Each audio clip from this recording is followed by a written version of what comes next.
Ya, Assalamualaikum warahmatullahi wabarakatuh. Nama saya Nur Syamira binti Ahmad Ghazali.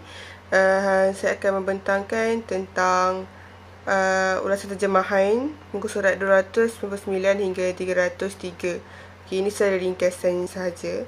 Okey, dalam bab ini menceritakan tentang bukti ketidaksetujuan terhadap Ibn Ishaq dan terdapat beberapa kesilapan. Dia ada 3 kesilapan. Yang pertama,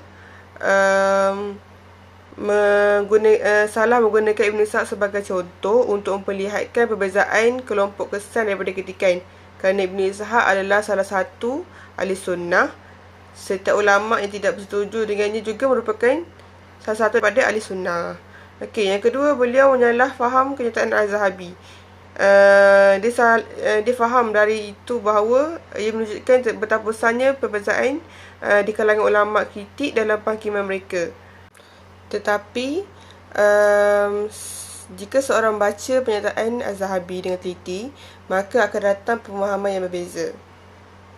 Okey, maksudnya Az-Zahabi ni dia membuat perkara mereka untuk para ulama dalam bidang ini perlu berhati-hati dalam mengkritik perkara yang benar. Okey, yang ketiga, perselisihan pendapat Muhammad Ibn Ishaq, iaitu Ibn Ishaq tidak termasuk sokongan untuk frasa Az-Zahabi.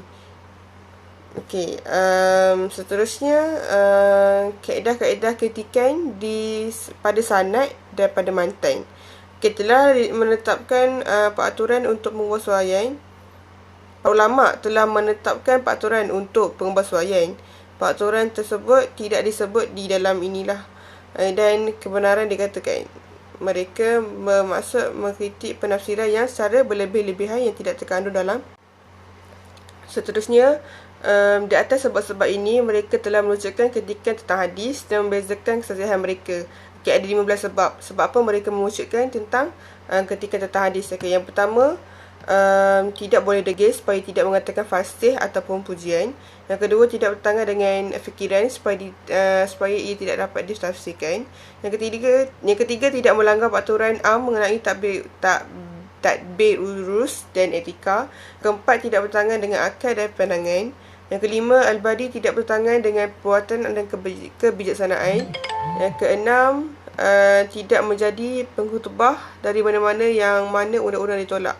Yang ketujuh, adakah sebabnya tidak bersanggah dengan asal-usul kepercayaan dari sifat Allah dan para utusannya. Yang ke-8, tidak bertentangan dengan sunnah Tuhan di alam semesta dan manusia. Seterusnya, tidak semestinya bertentangan dengan Al-Quran, sunnah ataupun yang dipersetujui atau diketahui oleh agama supaya tafsiran itu tidak bertentangan langsung. Seterusnya, tidak bertentangan dengan fakta-fakta sejarah yang diketahui tentang zaman Nabi, tidak bersetuju dengan doktrin perawi yang memanggil doktrinnya, tidak memberitahu tentang peristiwa yang terjadi dalam peristiwa yang hebat. Seterusnya, tidak timbul daripada penjelasan motivasi, dan akhir sekali tidak termasuk ganjaran yang berlebihan.